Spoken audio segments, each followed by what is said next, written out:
Bem-vindo ao Music Flow Business. Nesse episódio nós vamos conhecer a história do Dr. Adriano. Para quem não sabe, meu nome é Marciano Laranja, mais conhecido como Marte Mentoria Musical. Nós temos uma escola aqui no município da Serra, Espírito Santo, a Artes Sons Escola de Música. Através da música, nós temos a oportunidade de conhecer pessoas sensacionais. E é sobre isso que nós vamos falar hoje, sobre o poder do encontro. Dr. Adriano, bem-vindo ao Music Flow Business. Obrigado, Marciano. Obrigado à equipe aí do Spacecast, né? Pessoas competentes para registrar esse trabalho. E dizer que eu gostaria de falar do meu encontro com o Marciano, né? Opa! Olha que legal. O encontro com o Marciano foi, assim, uma grata surpresa, poderia dizer. Estava eu em casa ali, rolando a barra, naqueles minutos de descanso, rolando a barra do celular, do Instagram, e me aparece, de repente, um anúncio. E eu nem tinha falado sobre isso. Pensa assim, eu sempre estou procurando alguma coisa para me ocupar, alguma coisa que possa gerar valor, alguma coisa que eu possa aprender, que eu possa me desenvolver. Eu estou sempre me desafiando, isso é um perfil que eu tenho. E aí tá lá, curso de oratória e canto. Uau! Eu falei, cara, oratória e canto, cara. Quer dizer, minha mãe, depois descobri que minha mãe é cantora, quando na juventude ela cantava. Sim. E aí eu falei, oratória e canto. Pô, esse negócio eu acho que eu vou gostar disso. Porque a oratória é um pouco chato, no sentido assim de... as que eu fiz foi aquele tradicional, né? Muito técnico, né? Muito técnico, exatamente. Te traz um pouco de nervosismo, porque aquela coisa assim... te envolve numa aura ali de perfeição, né? E eu pensei que a música, cara, eu dou umas cantadas e aí eu meio que vou me soltando para fazer oratória. E aí eu gostei da ideia de imediato e liguei para a escola. Falei com o Marciano, aí Marciano agendou. Na verdade, foi para o WhatsApp. Sim. E aí falei, olha, esse valor, infelizmente... Aí Marciano não sei se foi Marciano que estava no WhatsApp. Foi com a minha filha, Clícia. Ah, é verdade, foi sua filha. Aí ela me convidou, vem à escola e tal. Eu falei, cara, vou... Pô, financeiramente, como é que vai ser? Aquela coisa que a gente fica, né? Bati na escola, aí foi recebido pelo Marciano com alegria, o cara super empático, o cara... Sentei, me deu um café e quis me conhecer. Começou a conversar comigo, perguntando algumas coisas sobre mim, a gente bateu, assim, acho que 1 hora de papo. Foi mais. Foi mais. Eu sei que eu saí dali com o contrato fechado. Eu nem vi. Mas o Marciano também chegou assim uma das coisas que eu gostei, Marciano, foi que eu gostei assim... Aconteceu foi que você falou assim, qual é a sua realidade para esse valor? E eu já tinha até falado com a sua filha, né, sua secretária. Marciano, meu valor, a realidade do meu valor, assim, da minha realidade financeira hoje é X. Eu falei, então tá fechado. Eu falei, pô, aí você me quebrou as pernas. E aí fechamos um contrato de 12 meses. 12 meses depois, estamos aqui. Olha aí. Tendo esse papo. Fazendo a prova viva, né? Dessa experiência desses 12 meses, né? 12 meses depois. Muito bom. E anteriormente, né, a gravação, a gente estava muito falando sobre o poder do encontro, né? E a música, ela nos dá essa oportunidade de sempre ter novas conexões, né? O encontro com pessoas. E na escola eu tenho a oportunidade de conhecer pessoas sensacionais e maravilhosas, né? Legal. E faz muito sentido, né? Justamente eu gosto de sentar com as pessoas, conhecer um pouco da história de cada pessoa, né? Beber um pouco, né? de cada pessoa, e através do Adriano, eu e minha esposa, a gente pôde conhecer o curso de filosofia. E também, olha só, você chegou na escola para fazer um curso e nos incentivou a fazer um curso também, a qual nós também fizemos o curso também. Então é muito importante esse encontro, o network, as conexões que nós temos, né, Adriano? Mas, Adriano, eu conheci um pouco da sua história nos bastidores, né? Além das aulas, a gente pôde conversar ali durante esses 12 meses, durante várias horas, né? E por isso que surgiu esse convite, né? Nós queremos conhecer um pouco da sua história, da sua trajetória até chegar aqui. Certo. Só quero fazer uma ressalva, Marcelo. Sim. Você me recebe na escola e me direciona para a Idalina. E nesses 12 meses, a professora Idalina, que é uma competente música capixaba, né? Já tem 30 anos de carreira. Ela me parece que está aí fazendo os preparativos para essas comemorações. Sim. Agradecer a Idalina, que teve paciência e caminhou ali junto nesses 12 meses. Só para não deixar de fora. Na verdade, a Idalina, ela é uma peça fundamental nesse projeto aí. Porque eu tive uma ideia de desenvolver esse trabalho, esse curso de oratória com canto, né? Até porque eu já fiz vários cursos de oratória, e essa ligação poderia ter resultados muito bons. E aí eu precisava de uma pessoa que pudesse fechar comigo essa ideia. Eu chamei a Idalina cheia de experiência de palco, de comunicação, inclusive com formação em jornalismo, uma ótima comunicadora. Ela adorou a ideia. Eu falei assim, poxa, e eu sou cantora e eu sou comunicadora, e eu nunca pensei em fazer. Então, vamos fazer então. Olha que E legal. aí o Adriano foi um dos primeiros alunos desse curso, né? Eu agradeço muito, né, o empenho da Idalina até hoje, né, que nós temos esse contato. Ela entrou de cabeça nisso, acreditando, e hoje tem muitos alunos aí que já passaram pela a nossa sala lá com a professora Idalina, né? É isso aí. Eu vou continuar um pouquinho no assunto, porque foi assim, coisa que me marcou muito, Marciano. Sim. Durante esse curso, que da sua escola, com a Idalina, foi quando o Marciano me inventa de fazer um festival. Foi um festival que você fez? O que você fez lá no shopping, Marciano? Isso, foi um show de alunos. Show de alunos, cara. E aí, você está convocado para cantar. Aí eu falo, como é que é, cara, cantar num palco com pessoas? Olha, ele vai estar a escola inteira lá. E Idalina falou, você não pode deixar de fora, Marciano quer você lá. E quando me convoca assim, aí você me coloca... Assim, quando eu sou desafiado, e aí mais uma vez Marciano me pega. 500 pessoas, e aí é você que tem que falar sobre como é que foi lá, e aí eu vou te falar como é que foi a minha experiência. Na verdade, assim, faz parte, né? Essa parte a linguagem musical do Avera, né? Do valendo, né? De sair da sala de aula e botar na prática aquilo que você aprendeu na sala de aula. Vários alunos passam mal, né? Soam, dá dor de barriga, né? Para cada um é uma experiência diferente, mas isso é muito bom, porque emocionalmente você se prepara para as novas oportunidades. Não tem como você se preparar, né, para ter uma boa comunicação se você não passar por uma experiência num ambiente desse. Real, né? E cada oportunidade dessa, você vai subindo um degrau e vai tendo mais segurança, né? Todas as apresentações até hoje, se eu for fazer um evento, eu vou chegar lá com a barriga, com frio na barriga. Faz parte, né? Mas nós temos ferramentas para lidar com as nossas emoções. Olha só. Né? Então, justamente esse momento do aluno no palco é o complemento, é o fechamento da aula.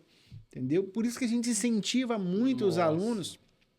Não é para expor o aluno, é para ele vencer mais uma etapa. Olha que entendeu? Incrível. Bom, a minha experiência lá, vou te contar, já te contei.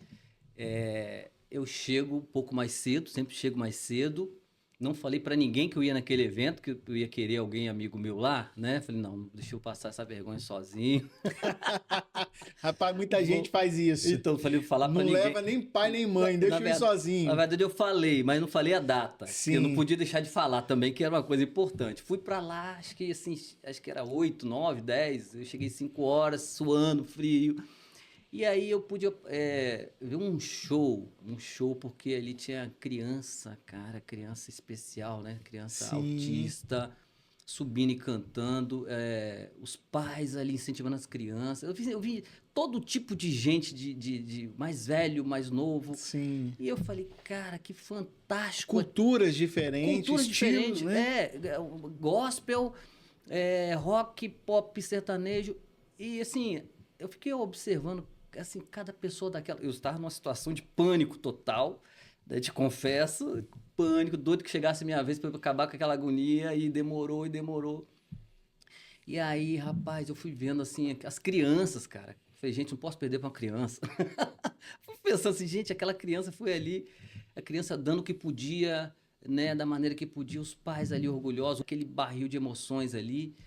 E eu falei, gente, é coisa humana, né? Sim. Aquela coisa, aquele momento assim mágico. Cada um gera uma expectativa diferente, né? Sim, mas assim, a sua equipe, inclusive, eu falei, cara, essa equipe toda assim, imbuída de fazer aquilo funcionar, Sim. de acompanhar, acompanhou a pessoa cantando.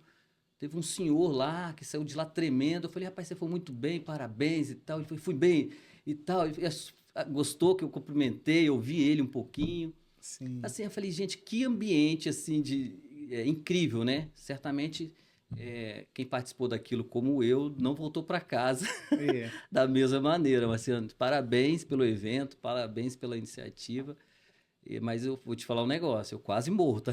E o final é um alívio, né? Nossa. Eu tive que comprar uma camisa cara pra mim lá. Falei, gente, eu vou ter que comprar um presente pra mim aqui, porque eu não morri. Isso aí.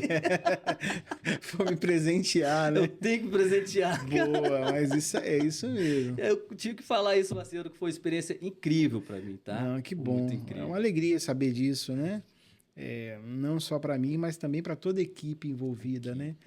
E graças a Deus, assim, Deus coloca pessoas certas, né? Eu e minha esposa ali estamos à frente da Arte Sons Escola de Música. E, como eu costumo dizer, é muito mais do que música, é sobre pessoas, né? Então Deus traz a nossa. A nossa oração é que Deus traga as pessoas que nós podemos conectar com ela. Que faça sentido. Que ótimo. Né? Isso é muito bom. E você é uma pessoa que fez sentido pra gente, Adriana. Que ótimo. Obrigado. Obrigado a você. Fala pra gente um pouco da sua história, o começo de tudo, pra gente chegar até onde nós estamos hoje.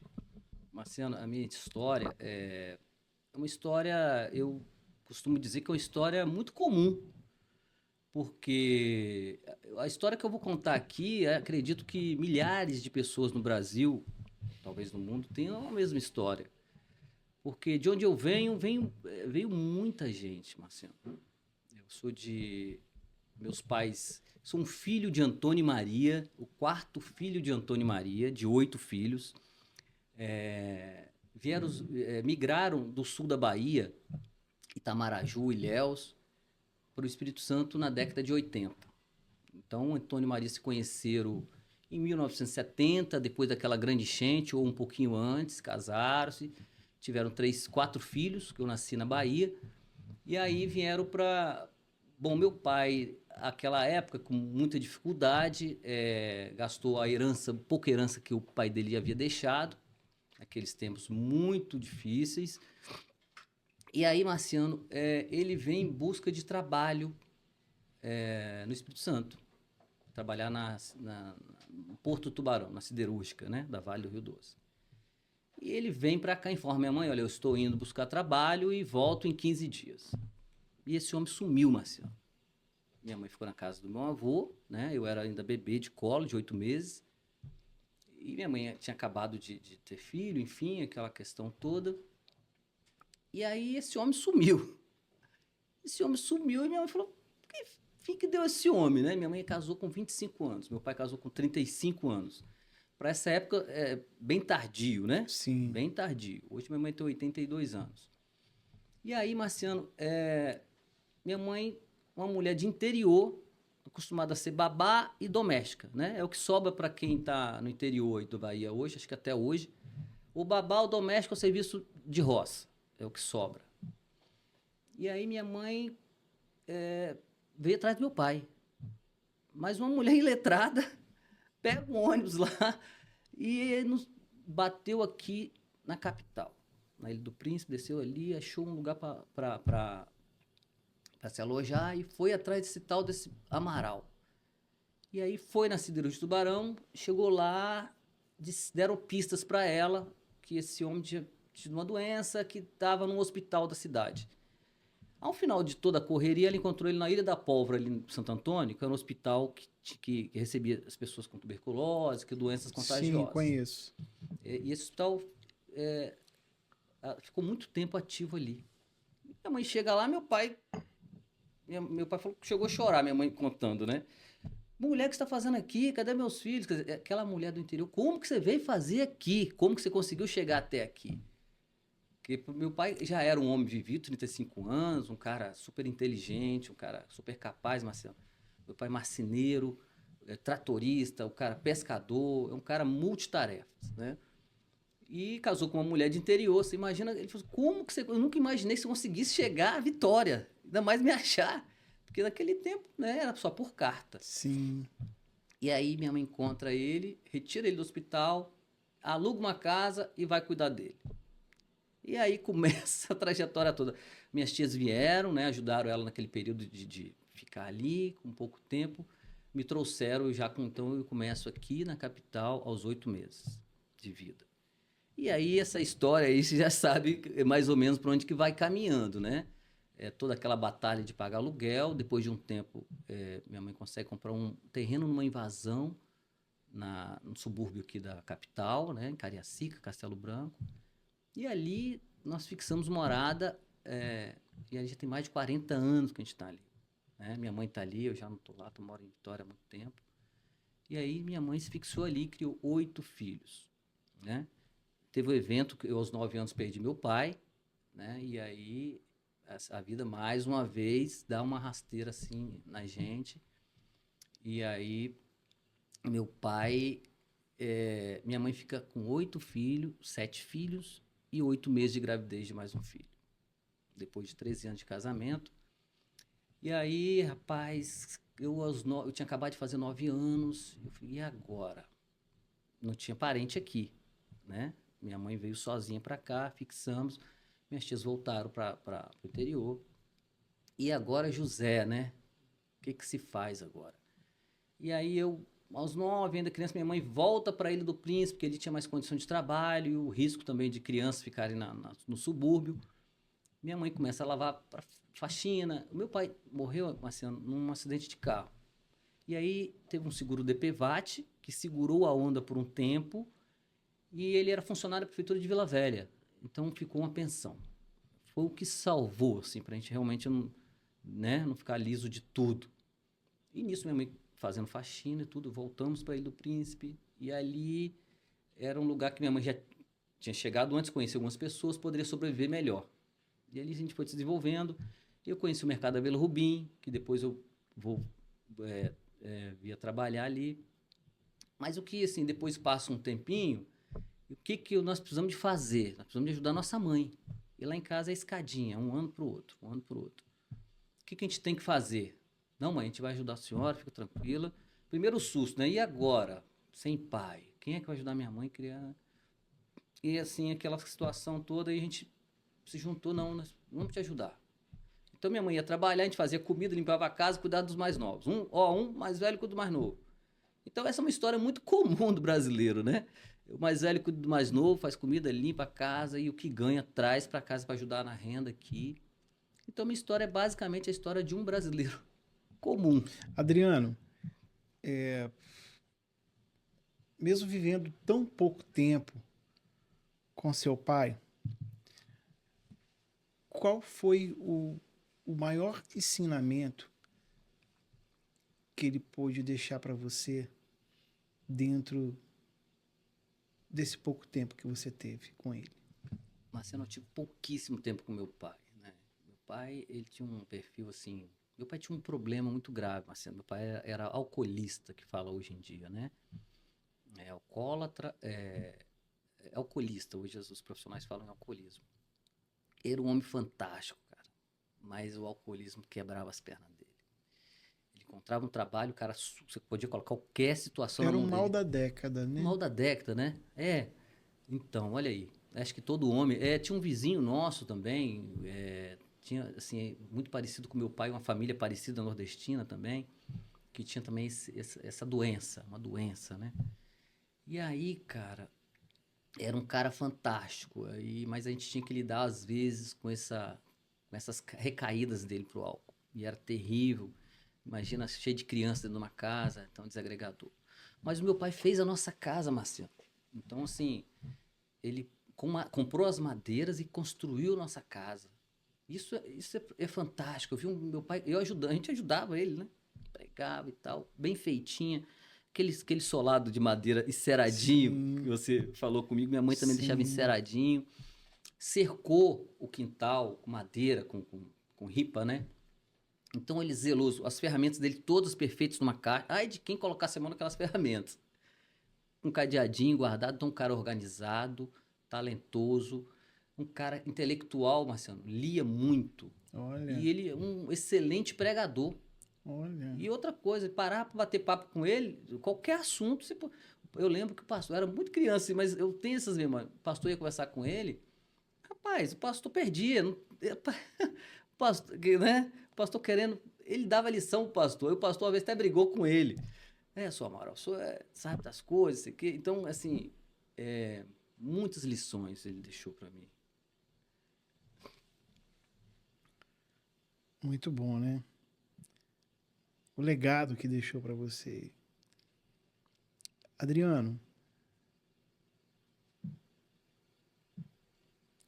hoje olhando para trás, a gente pode entender um pouco, né, pela história que você contou para a gente até agora, é bem difícil para uma família viver, né, num lar onde a gente precisa lidar com o alcoolismo.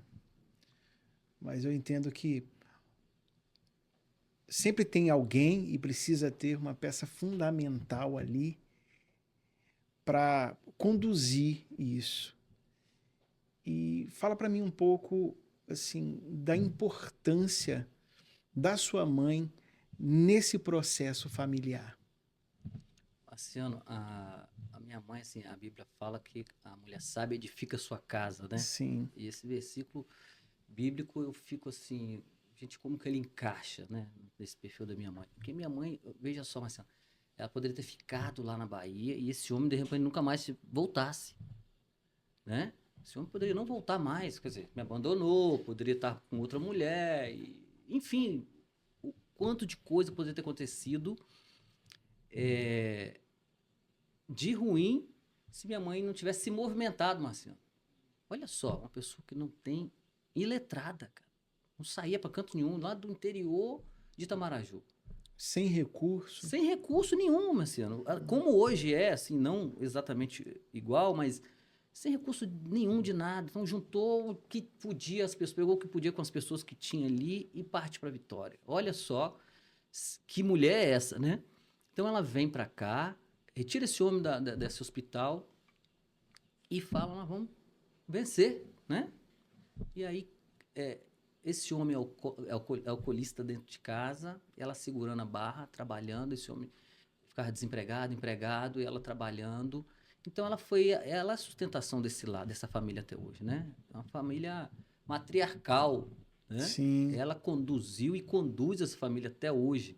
E, e ela, Marciano, assim, ela é uma pessoa assim, que não passa uma paz. Ela é uma herdeira, eu falo, mãe, você é uma herdeira da sua mãe, que é um desses líderes xamânicos, dessas pessoas líderes sim, espirituais. Então ela tem 40 anos, mais de 45 anos de igreja, Assembleia de Deus ali no bairro Castelo Branco, sim. e ela vai todos os cultos ela vai. Então assim, E é mais uma mulher brasileira, uma Maria brasileira, Marciano. Se eu falar assim que ela é especial, é claro que é minha mãe, né? Sim. Mas é mais uma mulher brasileira que sustenta uma família, que sustenta esse país, Marciano. Que as mães, as Marias, elas geram filhos fortes, potentes, né? E aí esse país é basicamente tocado por essa turma. E uma mulher que sustentou tudo. Meu pai morreu, ela sustentou, manteve firme não sei como. Fez uma casa, conseguiu, com a nossa ajuda, construiu uma casinha. Essa mulher, esses meninos vão morrer de fome com essa mulher, né? Quem olhasse assim, hoje minha mãe é uma referência naquele bairro, eu não tenho dúvida disso. Muitas famílias, Marcianos, naquela comunidade, inclusive nessa comunidade evangélica, e todo bairro, é uma potência, quem é visto para todo lado, né? Referenciou muitas famílias ali. E as pessoas falam isso para ela. Ela não entende muito, assim, entende, mas por quê, né? Assim, mas é fundamental o papel da minha mãe na minha construção pessoal, na construção dos meus irmãos e na construção daquela comunidade, tá? E na comunidade evangélica também. Fundamental. Valores, assim, que eu não abro mão. Um bom papel, né, da sua mãe ali, a responsabilidade toda. Depois de conduzir sozinho, né, uma família. Com quantos filhos? 8 filhos. 8 filhos, olha aí. Mas eu louvo a Deus pelas mães brasileiras, né? As Marias, olha, é o papel das Marias. E até hoje a gente vê muita dificuldade, né, que tem muitas mulheres que precisam assumir essa postura paterna, né, cara?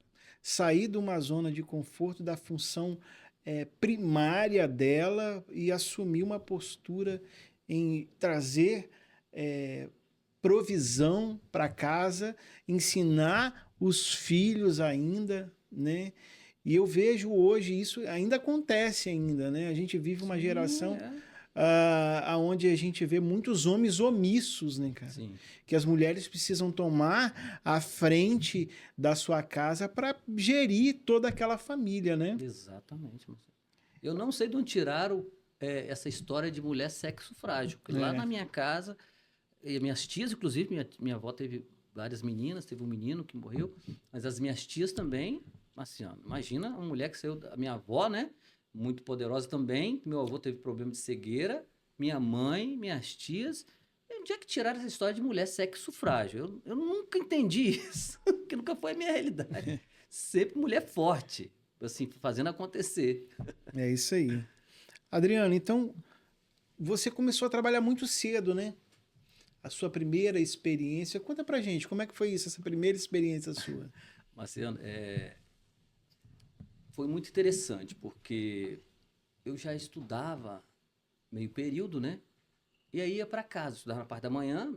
Outra coisa, minha mãe colocava a gente para estudar, tá? Todo dia acordava todo mundo cedo para ir para estudar. Eu não estudei, mas vocês vão estudar. E era um compromisso que a mãe tinha de botar para a escola. E às vezes não tinha dia da passagem. Todo mundo lá em casa, quem não estudou, ou que não quis, ou não teve capacidade, mas não que foi desincentivado por minha mãe. A pergunta foi? Sobre a sua primeira experiência, né? Trabalho. Isso. Com o trabalho. Eu ia para a escola pela manhã, 7 da manhã, estava dentro da escola.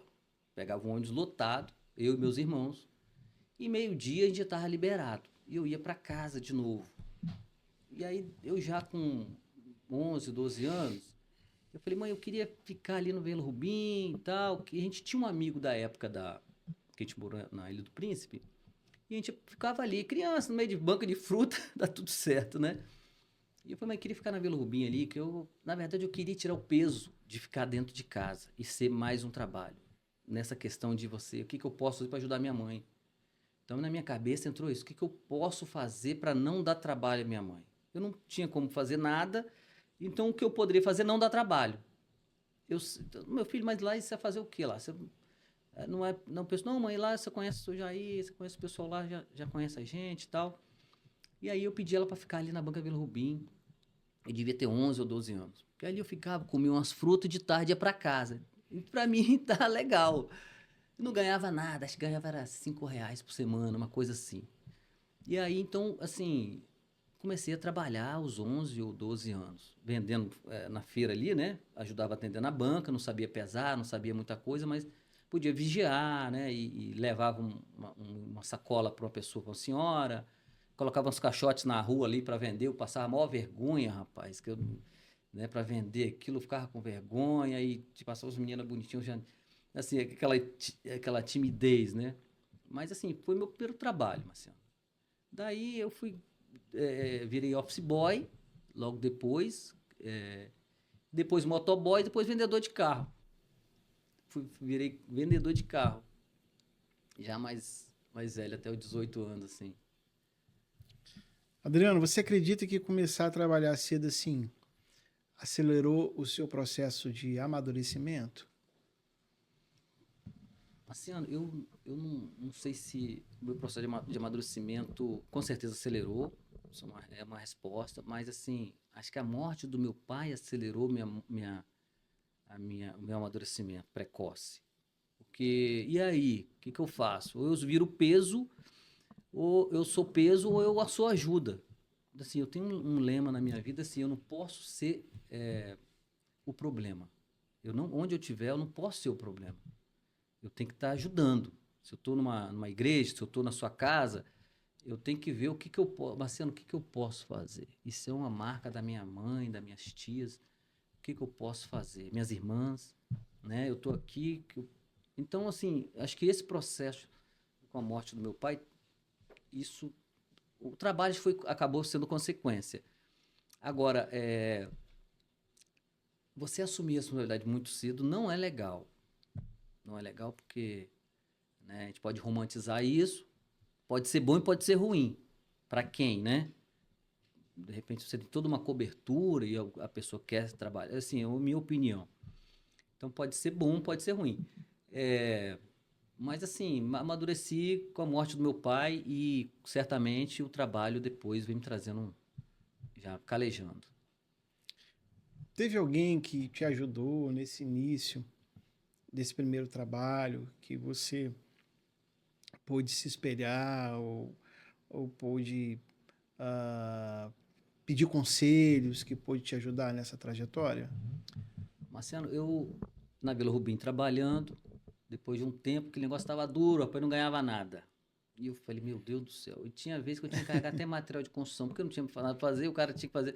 Vão ali comigo, no final. Eu falei, meu Deus do céu, esse negócio está demais aqui. Eu já ficando mais moço, né? Precisando também de um dinheirinho para comprar uma roupa, porque eu sinto muito vaidoso. E aí esse cara me vendeu uma banca de fruta. A banca de fruta que tinha lá, ele vendeu. Tava ruim o comércio daquele negócio e o cara vendeu e vendeu com os funcionários. Um dos funcionários, não era nem funcionário, eu tava lá Sim. encostado lá, né? Sobrou eu. Ah, esse aí pode deixar esse aí. E aí conheci o Paulo Souza, que foi meu mentor até os 21 anos. Olha aí. Porque aí eu fiquei um tempo com ele, aí ele desfez a sociedade, porque ele era evangélico, o sócio não era. Eu Uhum. fiquei com o sócio.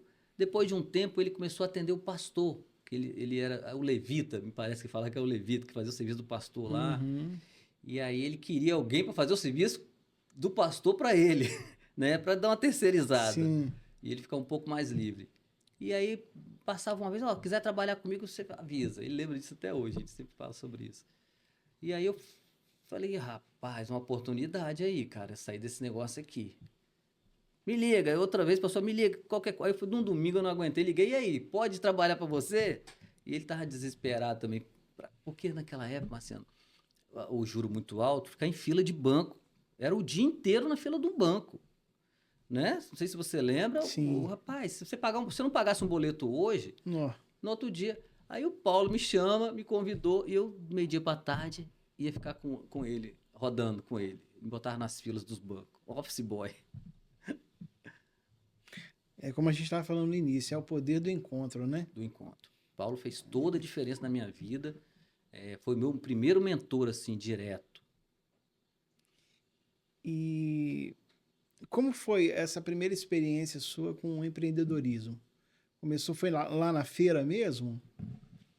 Ô, Marciano, da minha família, cara, tem uma marca que eu não sei, assim, tem coisas que a gente, assim, quando você eu percebo, assim, agora isso. Quando você cresce fora da sua família, você não tem referência. Meu pai, eu não tive referência, assim, para depois, né? O que eu pude ver com 9 anos é uma coisa. Mas você tem um tio que é bom de venda, você vai vendo dentro da sua família aquilo que é potencial e aquilo que não é. Aí você usa isso como referência, alguém que passou no concurso, alguém que virou. Não tinha nada disso, né? Então, assim, eu fui. A pergunta qual foi? Perdi a pergunta. O empreendedorismo, como foi para Sim, você? Quando empreendedorismo. começou? Então, isso aí, lá em casa não tem ninguém de carteira assinada. Sim. Na verdade, acho que talvez tenha uma irmã minha de carteira assinada. Então, assim, acho que é um rebelde, eles são meio rebeldes, né? De trabalhar carteira assinada. Sim. Então, acho que o empreendedorismo já veio um pouco na veia, né? Já veio um pouco na veia porque... Mas aí desenvolver o empreendedorismo já é outra questão. É preciso que você tenha ferramentas. Então, eu trabalho com o Paulo, viro office boy, depois viro motoboy, depois viro vendedor da revenda. Ele coloca uma revenda de carro, eu viro vendedor dessa revenda durante um tempo.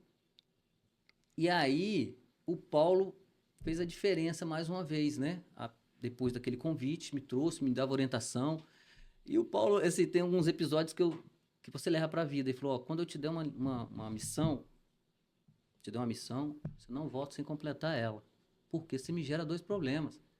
Já era para fazer outra hoje, você vai voltar a fazer aquela. Então, se você não resolveu um problema, você não criou outro. Nunca volte sem a solução de um problema.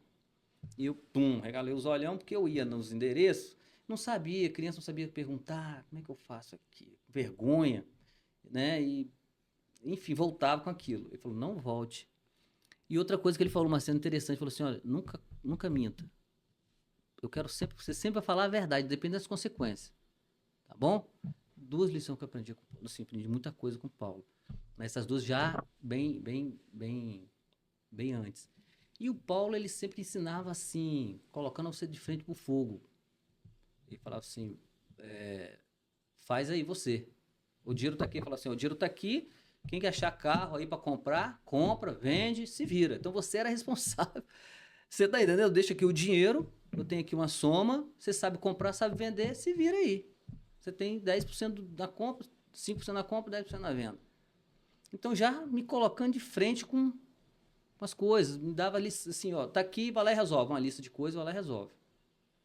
Então isso te coloca de frente assim, com você resolver as questões da melhor maneira. Então o empreendedorismo me parece que é isso, né? Você enfrentar e achar solução criativa e não voltar sem resultado. Pelo menos um resultado que possível, né? Olha, o que foi possível foi isso. Você pode até não gostar, mas tinha essa opção. Eu tive que fazer uma escolha e escolhi essa. Então minha relação com o Paulo foi muito uma relação assim de óbvio, você está aqui, se vira. E outra coisa, você é funcionário e tem então, assim, de compromisso e de responsabilidade. Então, acho que o Paulo, essa base, eu aprendi isso, né? Consolidei isso. Foi muito interessante esse encontro com o Paulo, né? E você abriu a sua loja de carro, sua concessionária? E depois que eu me desligo do Paulo, com 21 anos, eu abro uma loja. Eu me desliguei acho que em 97, abri uma loja em 99. Eu tenho um CNPJ de 99 até hoje. Com toda aquela dificuldade, né? Com qual idade? Eu deveria ter 20 anos, 20 e poucos anos. Uau! 20 anos já. Muito jovem, cara de muito jovem. Eu tinha um grande problema, assim, que eu tinha uma cara de 10 anos mais jovem. Sim. Então, quando eu tinha 23 anos, cara, era triste vender um carro de 50 mil para alguém. Tem alguém para me atender? Eu era um vendedor ruim, porque as pessoas... não dava crédito, era muito novo. Não, e o carro antigamente... Aquela criança ali. Não, e o carro antigamente era Antigamente não, hoje você compra um carro, é um evento. Você imagina 20 anos atrás, você comprar um carro, meu amigo. O cara vinha com o peito cheio e realmente era uma realização muito grande uma família comprar um carro. E aí eu falei assim, olha só, vou te dando atenção, enquanto o vendedor desocupa ali, posso te dando atenção? Minha estratégia era essa. Vou explicar para esse cara que eu sou vendedor, ele não vai acreditar.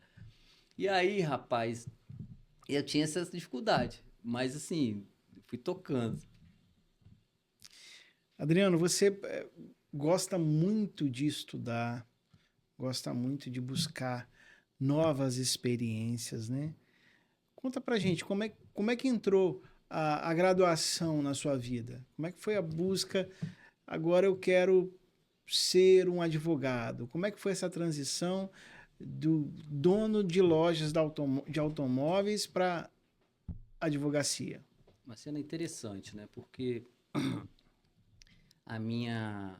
Como é que isso nasce no coração de um sujeito pobre, né? O que aconteceu? No encontro com o Paulo me fez encontrar a igreja. Minha mãe já evangélica, me levava para a escola dominical, meu pai, né? Mas eu já na adolescência, meu pai tinha morrido, minha mãe na igreja, você já fica um pouco solto. E aí o Paulo era levita do pastor, automaticamente eu atendi o pastor e o Paulo. E aí o Paulo falou, vem cá, você tem que se converter aqui na igreja, rapaz. Como é que você vai ficar aí na igreja, né? Faz todas as coisas da igreja. Me deu um arroxozinho. Bom, enfim, batizei com 13 anos. Aí batismo com 13 anos, foi fundamental essa formação religiosa também, cristã, com discipulado. Mais uma vez eu tive mentores, Marciano, porque dentro dessa igreja, desse grupo, instituíram os discipulados. Então, cada célula tinha um líder, né? E eu tive uns 2 ou 3 líderes muito bons, tá? Um dos caras fantásticos aí que foi meu líder, ele é um diretor famoso de uma empresa aí. E então isso veio se construindo assim. A pergunta foi? Já perdi a pergunta. Quando foi que entrou na sua vida o desejo pelo direito? Convivendo com essa turma da igreja, um povo de classe média, mesmo antes eu tinha um desejo de fazer aquele negócio de vocação, né? O que eu vou ser? Eu ousei sonhar, Marciano, eu ousei sonhar mesmo muito sem recurso, de alguma forma, eu ousei sonhar, achei que poderia. Aí dava advogado, vocação, advogado, vocação. Advogado. Mas é 50 por 1 na universidade. E curso integral, quer dizer, vai ficar sonhando, né? Aí eu tive que fazer o seguinte, eu tive que fazer um dinheirinho primeiro, Marcinho. Tive que trabalhar, empreender, fazer um dinheirinho. Então, assim, eu vi as pessoas ali, a mãe dos garotos de classe média ali, daquele grupo, botando para estudar, fazer inglês. Então, eu falei, o caminho é esse, né? Esse, tipo assim, um plano secreto que eu tinha, né? Fazer inglês, estudar, o negócio é qualificar e tal, e tal, tal. Eu falei, então tá bom. Então, assim, eu falei, cara, eu também quero quero fazer parte disso. E também quando criança, Marcelo, uma criança pobre quer salvar a mãe, né? Quer tirar a mãe da pobreza dos irmãos. Então, isso também é um combustível que a criança, quem vem da pobreza, quer salvar, quer salvar. Então, assim, tanto fazer um dinheirinho para ajudar em casa e salvar a mãe, e depois falei, cara, estudar. Mas eu tive que esperar. Porque uma vez eu fiz um vestibular no FDV, passei, mas era R$1.000 a mensalidade, e meu salário era 1.500, né? 1.500 quando eu tava ganhando bem, né? Que eu tinha comissão. Sim. Então eu falei, meu Deus do céu. Mas enfim, falei, vamos esperar mais um pouquinho. Aí, quando eu fiz 29 anos, eu falei, acho que agora eu já tinha juntado uma grana, estava meio cansado do comércio. Porque o comércio, ele é muito bom, ele te dá dinheiro mais rápido que uma profissão normal, mas ele te limita muito. Quem gosta de pensar, de estudar, te limita. E a minha graduação foi em 2005.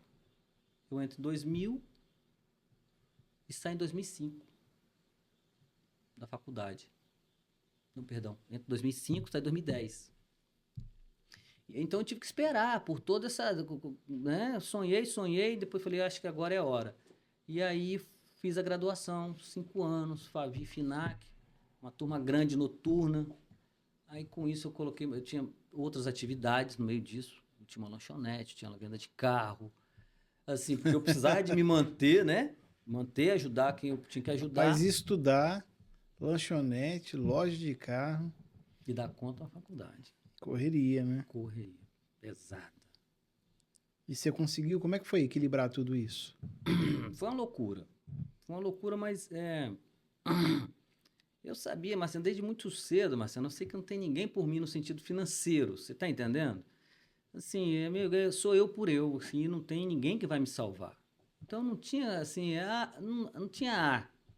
Ou eu fazia ou não fazia. Então eu tinha que dar conta, né? Eu que tinha que dar conta. E tinha um sonho de ser rico também. Queria ser rico. Achei que... aí lia muito aquelas revistas Exame, aquelas coisas de autoajuda do Laí Ribeiro. E meu amigo falou, Adriano, não sei estudar e tal. Então, fui muito incentivado. E no comércio também você tem que... Bom, fulano ficou rico vendendo carro, fulano ficou rico, também posso ficar... Acreditando no sonho de ficar rico um dia. O sonho do primeiro milhão. Primeiro milhão antes dos 30. Era um objetivo que eu tinha. É isso aí. Eu lia muito na Exame isso. Cara, esse é um bom objetivo. Fazer 1 milhão antes dos 30. E parti para lá, para cima disso, para fazer isso. E aí a faculdade complementou esse sonho, né? Tem que sonhar alto mesmo, né, Adriana? Porque mesmo se a gente não chegue lá no nosso objetivo, se a gente chegar perto, nós já estamos no lucro, né? Lá Ribeiro fala isso, sonha alto, sonha com, como é que é? Com céus, que se você errar, você tá no meio das estrelas. Olha aí, tá vendo? Rapaz, eu li tudo de Lá Ribeiro, mas aí eu falei, cara, vamos estudar então, já que o comércio começou a ficar ruim. Eu falei, vamos estudar então, vamos dar um...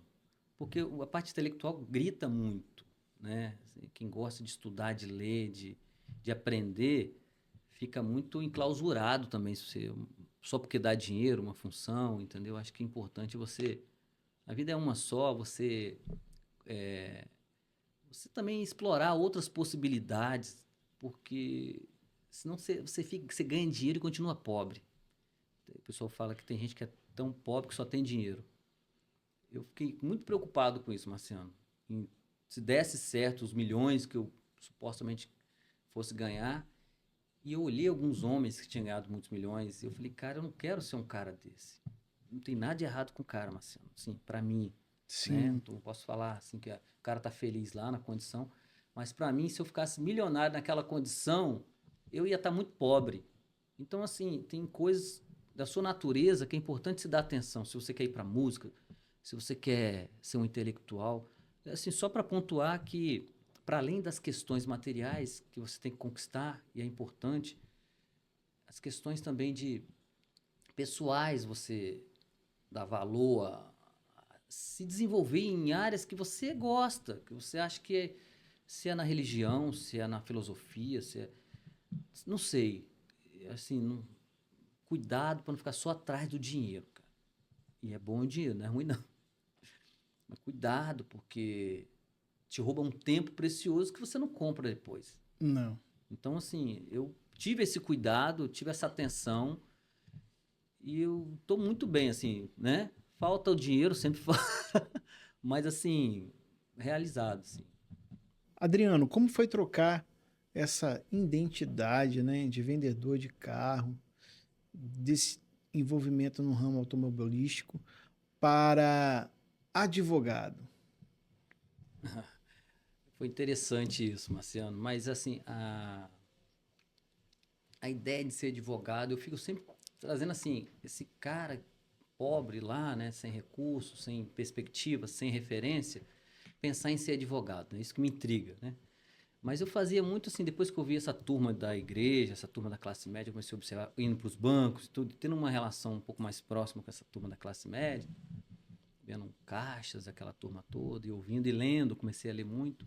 E plantou aquela sementinha no meu coração, disse, o que você quer ser? Independente do que eu pudesse, né? Eu tava ali fazendo como se eu fosse. O que médico, tal. Tinha muito isso, as revistas traziam testes vocacionais. E sempre dava advogado. E aí ficou uma sementinha ali. Registrei, eu fiz várias vezes isso e batia sempre advogado. Por que não engenheiro? Por que não mecânico? Por que não eletrotécnica? Tinha na escola técnica, eletrotécnica. Batia advogado. Advogado. Uma das coisas... Aí, enfim, ficou essa sementinha no meu coração e eu tive que trabalhar.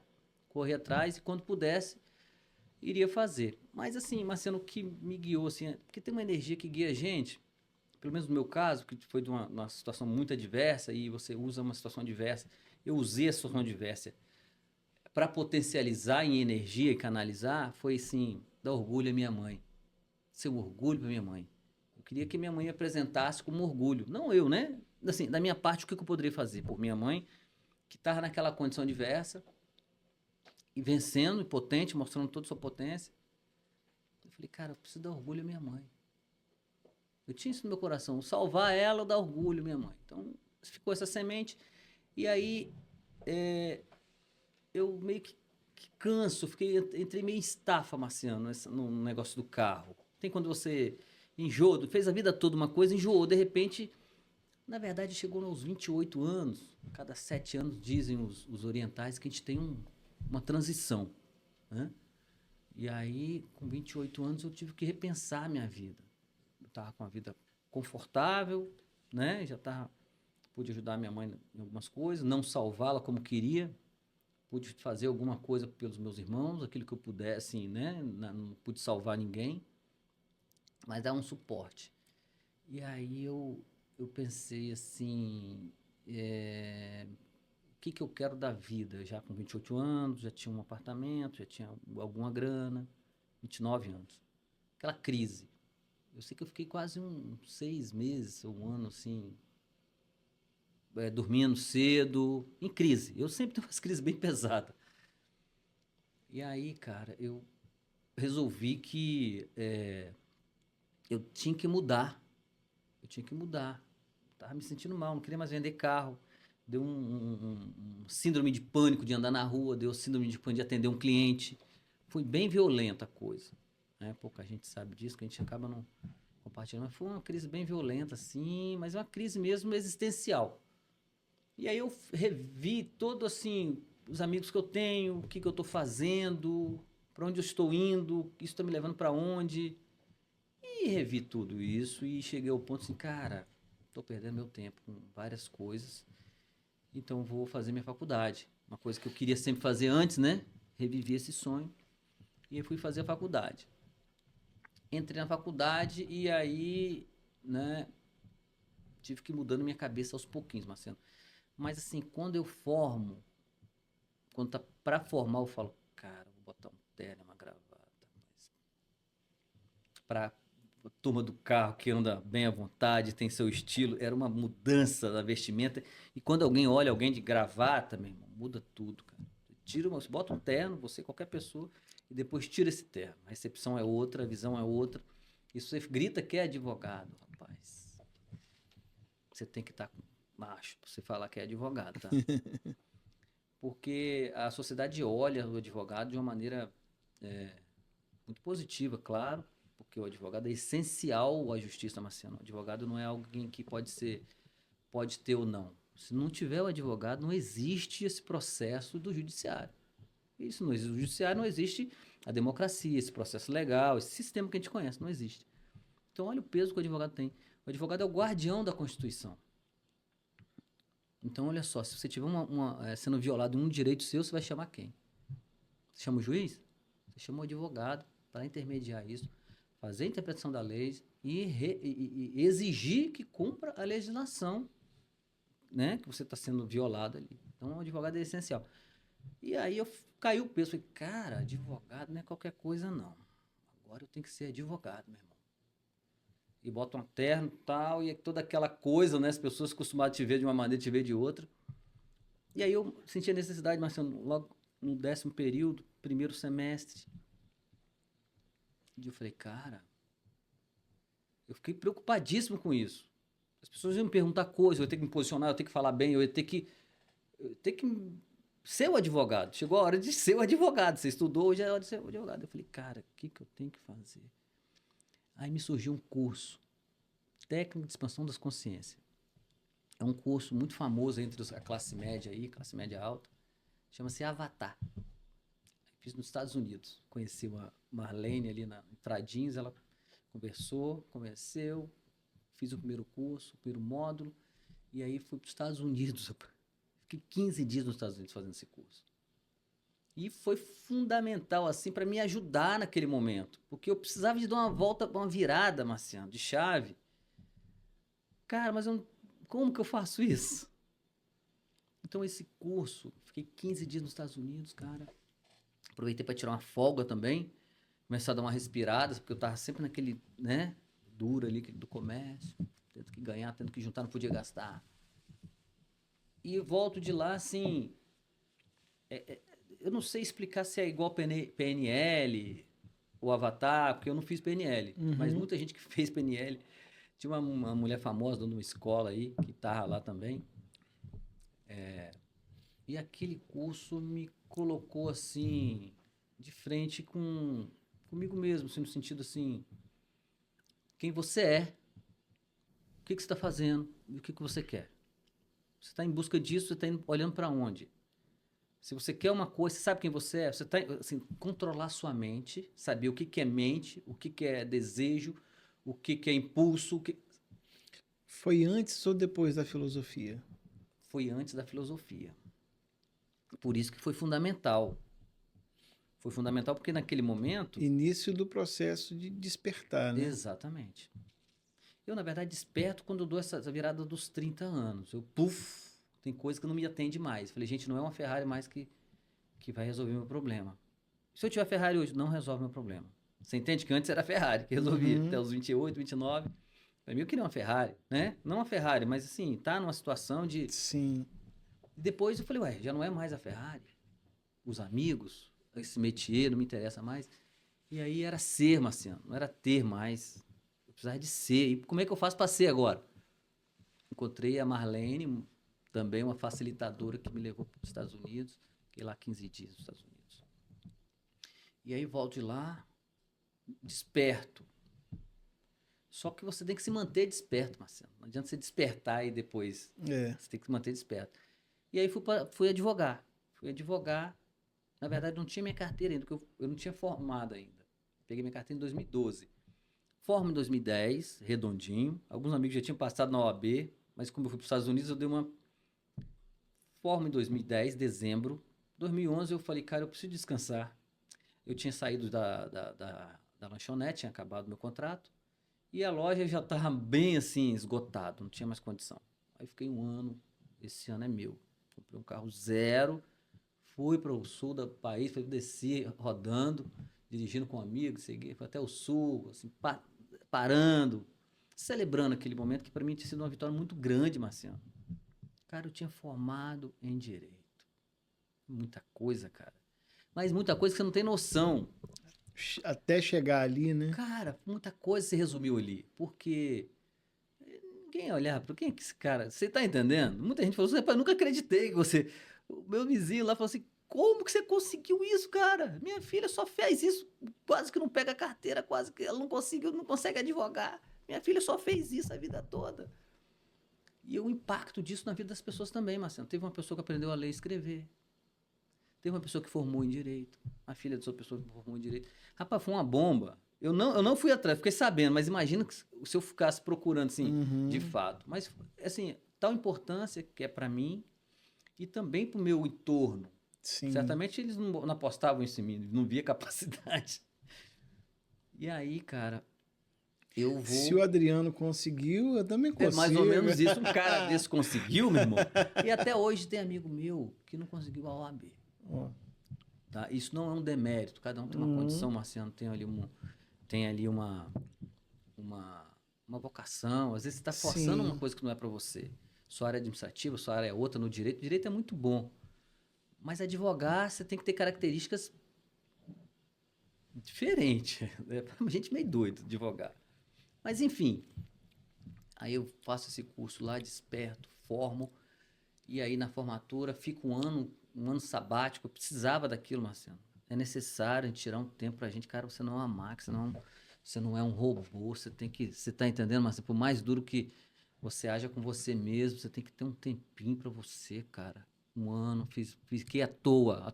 E falando que tava à toa. E aí, em 2012, eu falei, epa, acabou a brincadeira. Fiz umas viagens internacional também. Fui para o Paraguai, fui para a Argentina, fui para a França, fui para os Estados Unidos, já tinha ido, fui para Praga. Eu meio que me paguei. Falei, é hora de me pagar, porque foi muito pesado, cara. E aí, em 2012, eu falei, agora, cadê a carteira? Né? E aí? Eu falei, ih, rapaz, agora ninguém passa nisso, agora eu tenho que sentar para ver isso. E aí, malhando na academia, um amigo meu falou assim, Adriano, quem colocou a carteira na minha mão foi a LFG, um cursinho que tinha lá. Nem sei se tem ainda hoje.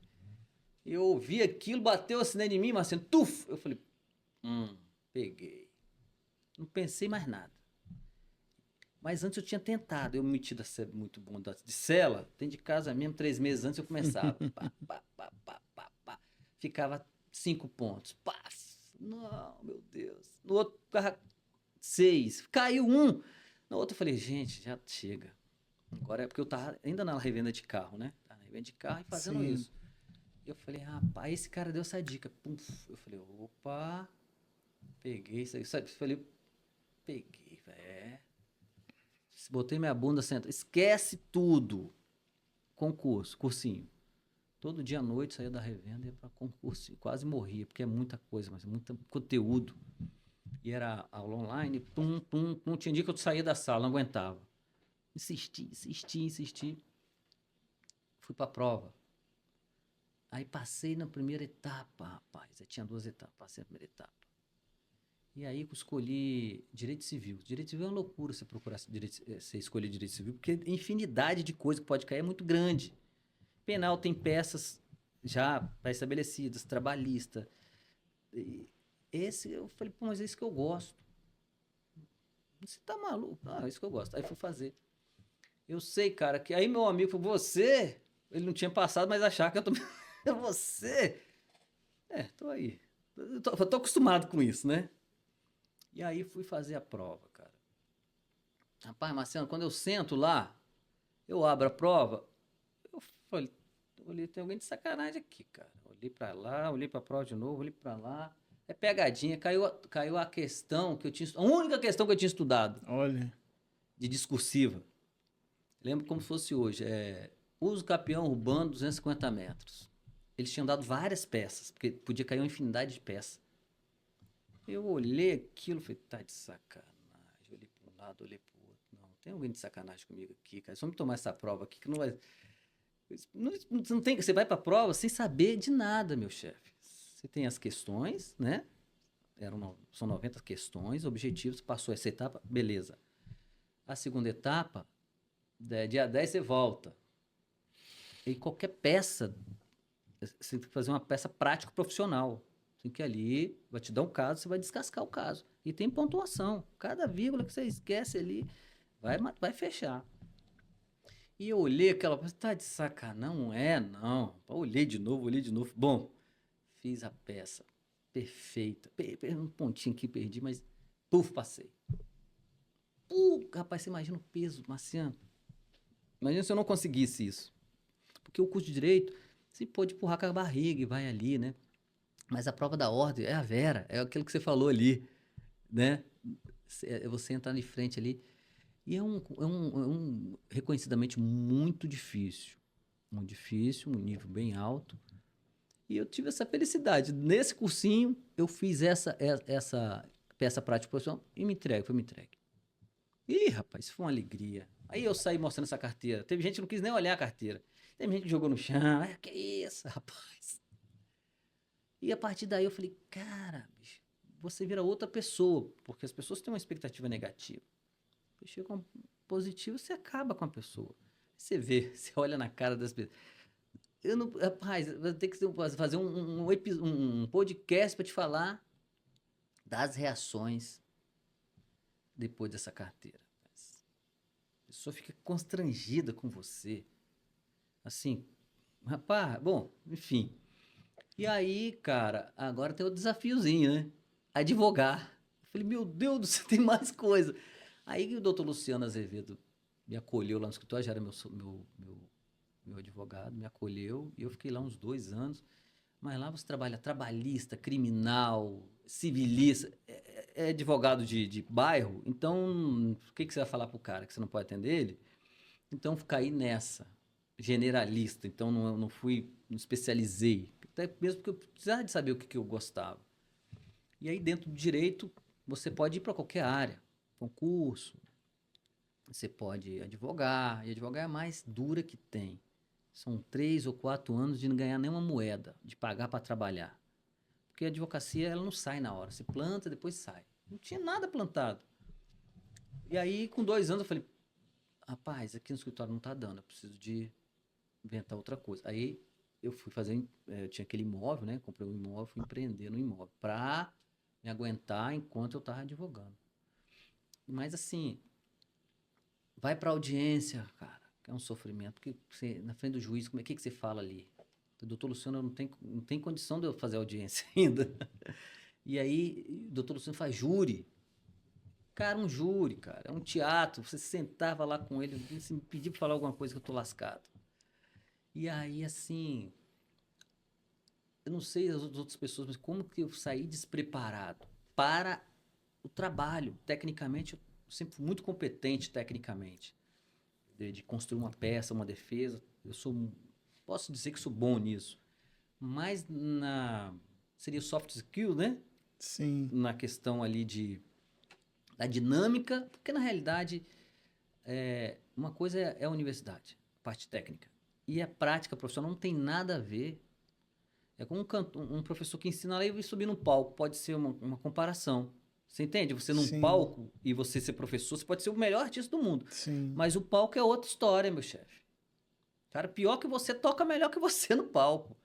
É mais ou menos isso que eu encontrei. Falei, gente, como que você tá entendendo? E eu falei, meu Deus do céu, cara. Eu preciso de mais ferramentas. Eu já tinha aquela ferramenta, mas eu entrei em pânico, porque também a advocacia, Marciano, ela tem assim, não é mercantilista. E eu estava acostumado com fazer e ganhar. Eu compro um carro, ou por 10, por 15, por 12. Eu ganhei aquilo ali na hora. Então eu falei, cara, como é que eu olho aqui pro Marciano, vem ele a esposa dele aqui com a questão de herança.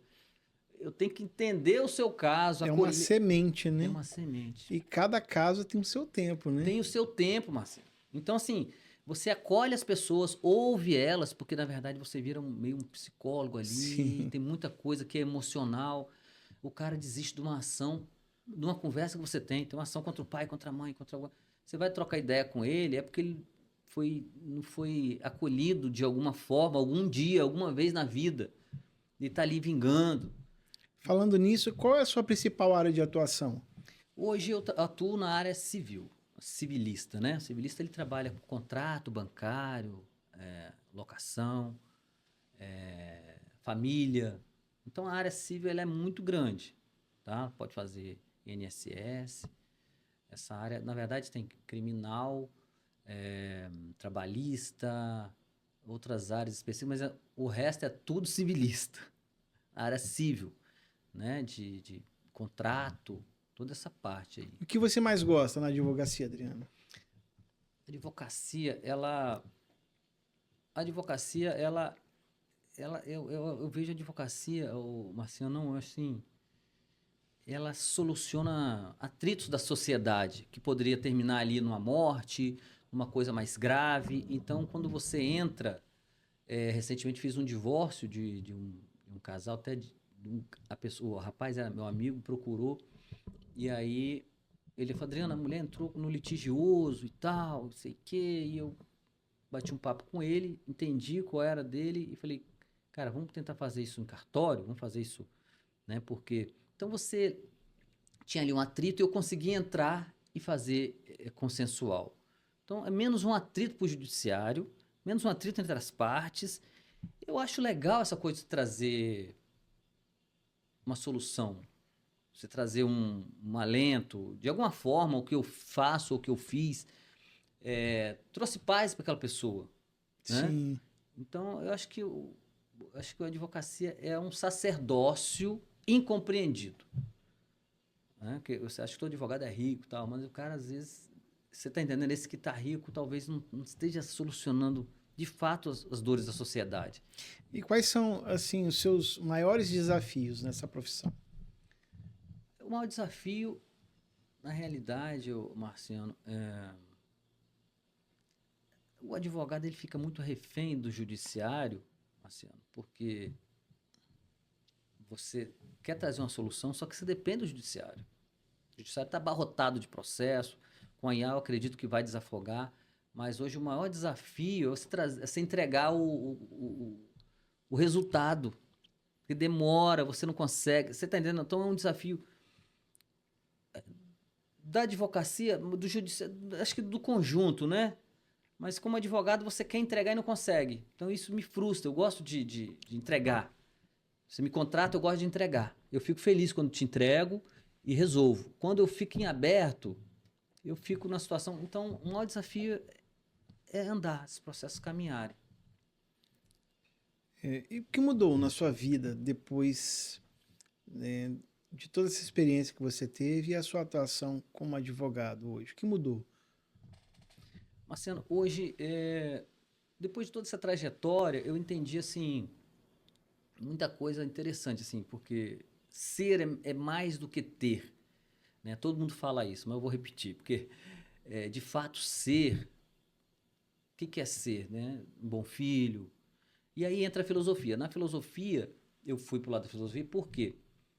Cara, eu preciso de entender a vida de uma forma mais completa para entregar um serviço melhor para o meu cliente. E aí na filosofia, já tinha aprendido na Bíblia, na igreja, né? Mas você vai renovando o que você sabe, isso é muito bom. E aí, assim, você ser é muito importante, você construir um ser. Porque ter, você fica no vazio. Eu perdi a pergunta. Você fez a pergunta? A minha pergunta foi sobre o que mudou na sua vida depois de ser um advogado. Então, você forma, Marciano. Você forma, pega a sua carteira. Então tecnicamente, você está pronto. Mas ser advogado precisa dessas ferramentas soft skill. Então, aí eu tenho que me construir. Então, nesse processo de ser advogado, de me construir advogado, estou construindo, quer dizer, não fica pronto nunca, porque eu precisei de alimentar minha base humana, né? Filosofia, entender o outro, compreender para depois ser compreendido, ouvir mais do que falar, empatia, ouvir empaticamente. Então, olha como é que, assim, eu nem sei o tanto que eu mudei, porque a gente entra, né? Você vai se transformando.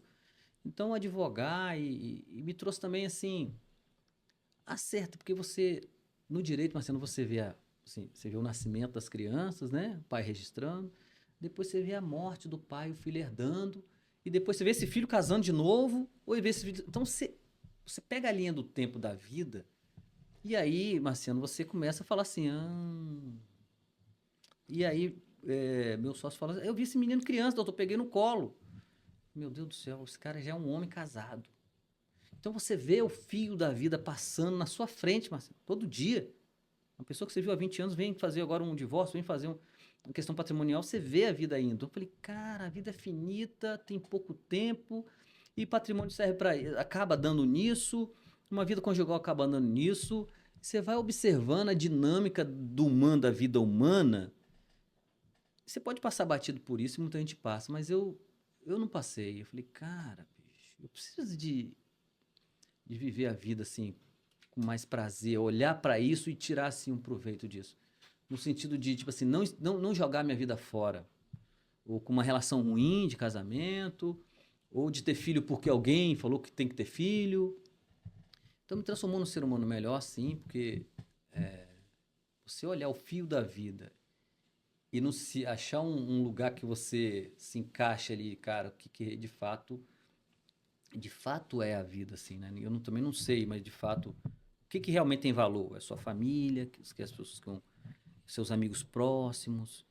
Então, assim, cara, como que a vida passa rápido, não adianta você ficar com muita coisa. Então, fui para meditação, fui para yoga, fui para filosofia, para teosofia, para buscar explicação nisso. E, obviamente, minha fonte é cristã, que é a Bíblia, né? Que são os ensinamentos cristãos que eu tenho desde sempre. E o que você aprendeu com a filosofia que te trouxe ensinamento para o advogado Dr. Adriano Amaral? A filosofia. A filosofia, assim, muita coisa me ensinou, né? Vai nomear, mas é encontro com a morte, né? Tem um filósofo que fala sobre a morte, não sei se é Sêneca, não lembro agora o nome. Brevidade da vida, acho que é Sêneca que eu li um livrinho. Muita coisa me impactou, mas assim, a brevidade da vida. Olha o nome do livro, cara. Assim, a brevidade da vida. Você entendeu? Essa linha do tempo que eu observo e depois eu leio filosofia e faço aquelas reflexões sobre a brevidade da vida. Cara, né? A brevidade, bicho, a vida ela é breve, meu amigo. E aí isso, Marciano, faz toda a diferença quando você vai advogar, quando você vai num relacionamento com seus filhos, com sua mãe, com a minha mãe mesmo. Minha mãe está com 82 anos. Se eu não tivesse lido esse livro, de repente eu estava ocupado com tanta coisa que eu não poderia dar atenção para ela. O lado humano, quando você tem essas ferramentas de compaixão, de resiliência, ela prejudica até o lado capitalista do negócio, né? Porque você ser muito humano, você ser muito honesto, você olha com humanidade para a pessoa antes de olhar para o bolso dela, né? É onde você falha como capitalista. A música também tem muito disso, né? O lado romântico, né? Eu sempre digo, né? Uma frase que a gente sempre usa, é muito mais do que música, é sobre pessoas, né? Então, eu acredito também quando você descobre o seu ofício, você descobre o seu ócio, você tende a entender que aquilo não é sobre grana, é sobre pessoas. Né? As conexões que a gente faz, você quer auxiliar um casal, às vezes, né? Da melhor forma como você citou. O que eu posso facilitar? Você entra como um facilitador no negócio, né? Que você usa como a verdade. Foi o seu ensinamento que você teve lá atrás. E foi, ó, Adriano, falar a verdade. Não importa a consequência. Venha para mim e fale a verdade. E eu entendo que é muito difícil, né? Quando você tem essas ferramentas, você sabe como humano, como você precisa se posicionar mediante ao que você acredita, mediante as suas crenças, e você não vai olhar para o bolso dela. Você vai cuidar como um humano. É sensacional. Já é meu advogado. Já é meu advogado. Adriano,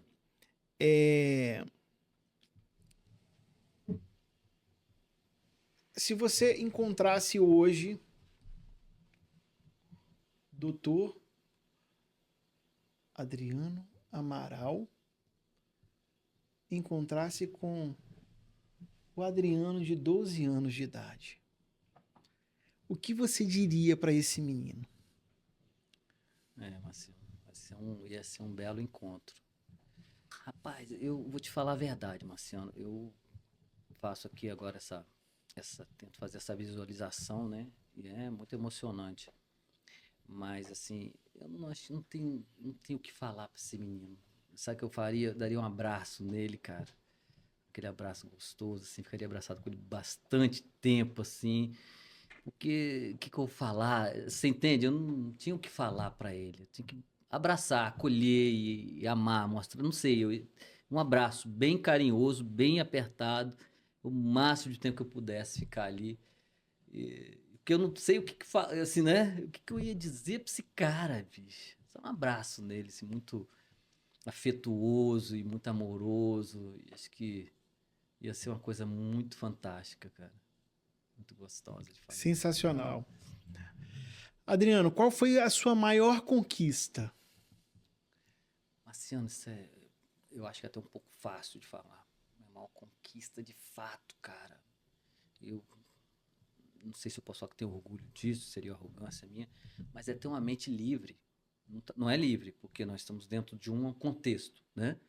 Mas se eu falar livre pensador também, os livres pensadores podem brigar comigo, né? Mas assim, ter uma mente aberta e não totalmente aberta, porque aberta é uma coisa que você tem que construir, conquistar.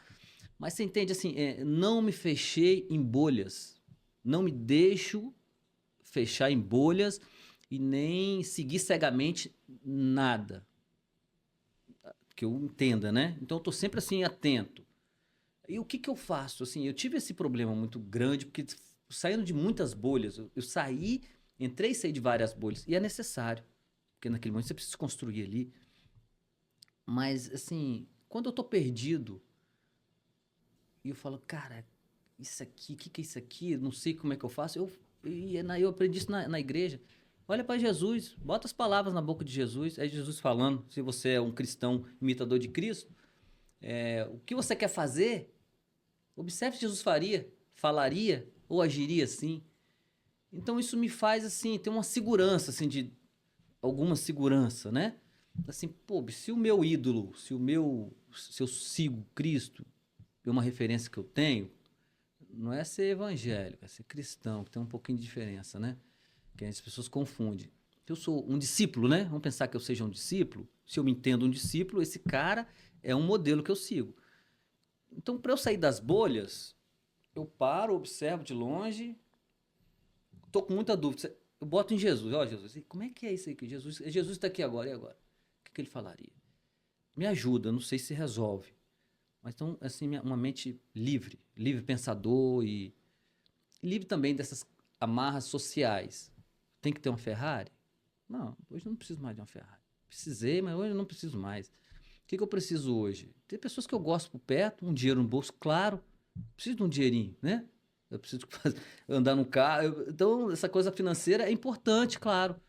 Mas como no início eu coloquei isso como prioridade e foi importante, vê até onde isso é legal manter-se. Então é liberdade, né? Liberdade de pensamento, Ser liberdade de livre, né? ação e eu acho que felicidade é liberdade de pensar e agir, né? Assim, por você mesmo. Isso é poderoso, eu Adriano, acho. e o seu maior desafio? Assim, eu tô com um desafio terrível agora, porque eu tô sempre, assim, cada 7 anos eu entro numa crise terrível, revendo todos os meus conceitos. Não sei que diabo é isso, mas eu tô sempre entrando numa crise. Sempre assim, acho que a cada período eu tenho que fazer uma reformulação total. Eu adoro isso, mas isso é loucura, porque você fica desalinhado, cara. Hoje, meu maior desafio é manter a sanidade, o equilíbrio, minha saúde emocional. Não tem sido fácil manter, assim, a minha mente ela é muito pensante. Eu faço yoga, faço alongamento, musculação, e eu tenho tido muita dificuldade de nado em mar aberto. Então, assim, eu sou um cara, eu faço esse negócio de aventura, tô sempre. Então, eu sou um cara que eu preciso de muita atividade. E minha mente está sempre me desequilibrando. Então, eu tenho uma mente ansiosa, você entendeu? Eu tenho um tempo meu que eu quero que faça as coisas no meu tempo, às vezes eu me irrito, então, às vezes me iro com alguém que é muito lento perto de mim. Então, assim, meu maior desafio hoje é manter uma estabilidade emocional para me equilibrar. Tô sempre dando uma desequilibrada assim. É o meu desafio atual. E o que é um sucesso para você hoje? Caralho, tá fácil. Sucesso para mim, assim, muito simplesmente, é ter as pessoas que eu gosto perto de mim, as pessoas que gostam de mim por perto. Porque às vezes você gosta de alguém que não gosta de você.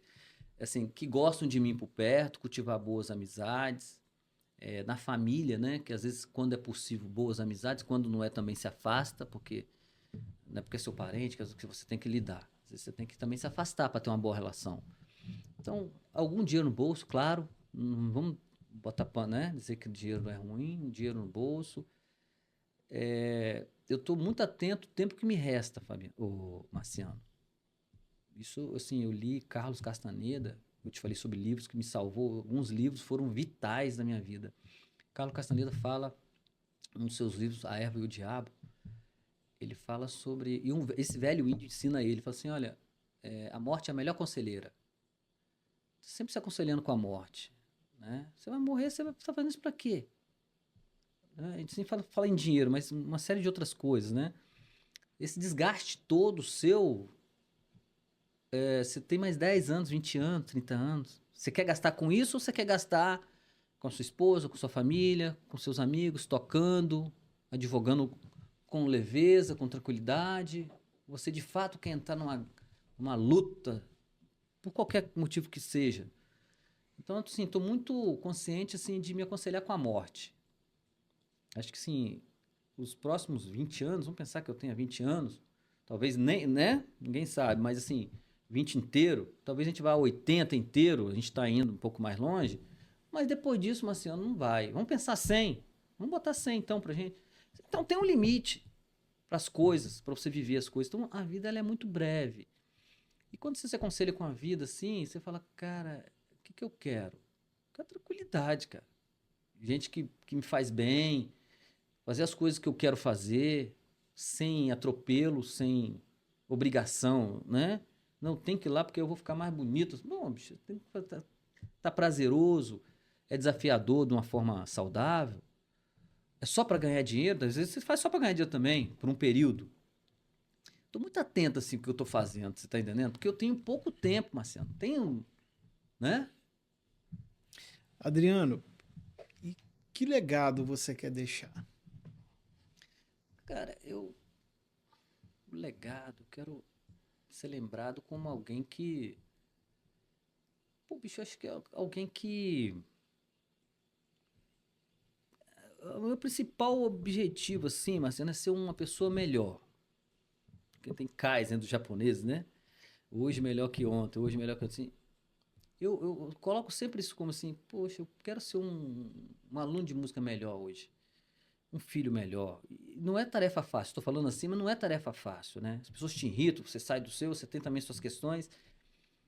Mas o meu desafio é falar melhor, cantar melhor, ser um amigo melhor, ser mais gentil. Eu tenho essas coisas, parece, não sei se é muito romântico, mas ser um.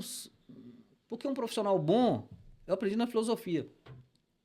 Você tem que ser um ser humano bom, que o resto é consequência. O professor falou lá. A pessoa tem que trabalhar nela, ser um ser humano bom. Aí vai virar médico, vai virar empresário. Aí você vai ser. Então, de fato, nossa matéria-prima é um ser humano. Você trabalhou as competências do ser humano, a ética, o caráter ali, solta no mundo, meu filho. A escola, por exemplo, não tinha que estar ensinando muita coisa, não. Tinha que ensinar filosofia. Como ser um ser humano melhor. Jesus falava o tempo inteiro sobre isso. Né? Então, assim, um cara que tentou ser um cara melhor. Só isso. Adriano, qual mensagem você quer deixar para aqueles que vão assistir a nossa entrevista? Marciano, a mensagem que eu quero deixar, olha que responsabilidade, né? Uma mensagem, uma única mensagem. A minha trajetória é uma trajetória conhecida. Muitos brasileiros passam por isso e está passando hoje, Marciano, e vão passar. Né? A gente tem aí a população que está vivendo, precisando de muita coisa, com desafios enormes. Mas, assim, se eu puder deixar uma mensagem, eu diria assim, acredite em você, crie suas próprias oportunidades. Eu ouvi isso uma vez num filme do Superman. Crie suas próprias oportunidades. Fique esperando, não. Vai lá e cria um ambiente para você ter essa oportunidade. E acredita em você. Às vezes a pessoa fala, como assim você está sonhando isso? Guarde esse sonho no seu coração, que você não deve estar compartilhando muita coisa com quem de fato não vai te acrescentar. Acredita em você, invista em você. Você tem que fazer um curso, você tem que ter um mentor. Porque às vezes a gente não tem as ferramentas, a gente tem a visão, a gente quer chegar lá, mas eu preciso de ferramentas. Isso é fundamental. Então acredita em você, investe em você e guarde o sonho no seu coração. Vai guardando o sonho no seu coração e caminhando. Nem todo mundo precisa saber do que você está sonhando e pensando. Trabalha. Tem momentos que você vai ficar parado, em outros momentos você vai conseguir deslanchar. Mas acredita em você e acima de tudo, se desenvolva por completo. Né? A parte espiritual, a parte mental, de equilíbrio mental, né? Busca equilíbrio. Que por mais que você alcance, depois você tem orgulho que você se tornou. Que você, às vezes, a gente quer alcançar o topo, você fica sozinho no topo. Você vê que no Everest não fica. Quantas pessoas chegam lá, né? Então, assim, às vezes você quer chegar no topo, quando chega é um fracasso total. Então, nessa caminhada daquilo que você busca se desenvolver enquanto ser humano. Tem gente que você tem que largar para trás, não tem jeito. Mas, assim, vai construindo você enquanto ser humano e o topo, às vezes não é o topo. Não tem problema nenhum. Só que você se desenvolveu, você não ficou parado. Então, essa história do topo, na minha visão, é uma visão que já deveria ter acabado isso, porque o topo é sempre solitário. Você é o presidente, não sei o quê, tem bilhões, ninguém gosta de você, fica um minuto perto de você. Pô, que topo foi esse, né? Me falaram que era o topo, que era o negócio. Então, topo de quê, meu amigo? É o topo como pai? É o topo como filho? É o topo como irmão? É o topo como líder? Que topo é esse? Escolhe o seu topo. Não fica atrás do topo que falaram aí, não. É uma opinião minha, Marciano, uma visão que eu tenho, que eu acho que nós precisamos desenvolver assim, todas as nossas capacidades humanas, do bem, claro, e seguir nosso objetivo. Acho que enriquecer de fato é legal, gostoso, é desafiador, vai desenvolver você em várias áreas, mas não usa só isso assim para sua vida, não, que você pode se dar mal lá na frente. Você fala, e agora, José? Dei tombo em todo mundo, ninguém gosta de mim, enfim. E agora? Que topo é esse, cara? Né? Essa trajetória é sobre quem você se tornou na vida, quem você se tornou. Né? Nem de fato o quanto eu tenho, que é muito bom também. Ninguém vai falando que é mal de ter dinheiro aqui não, Marciano. Mas investa em você, siga seus sonhos, cuide de você com carinho, com amor. Não se abandone, não se coloque em situação de degradação. Então, assim, não sei se é isso é a resposta que você queria, a resposta certa, mas é o que eu penso, é o que eu busco para mim, Marciano. Isso aí. Adriano, obrigado por você ter compartilhado a sua história conosco, que foi um ensinamento. Para mim, foi uma aula aqui de vida, e eu tenho certeza que para todos que vão assistir esse vídeo, também vai ser uma aula de ensinamento de vida. Ensinamento de vida e profissionalismo. Isso é muito importante. Aqui você já adquiriu um cliente, onde é muito importante a gente enxergar para um profissional que é humano, que não é só profissional. Eu vou deixar aqui os nossos contatos, as nossas redes sociais. Fique ligado, né, no nosso Instagram, no nosso YouTube, porque vai vir mais episódios aí. Adriano, obrigado. Até a próxima. Obrigado você, Marciano. Obrigado à equipe aí.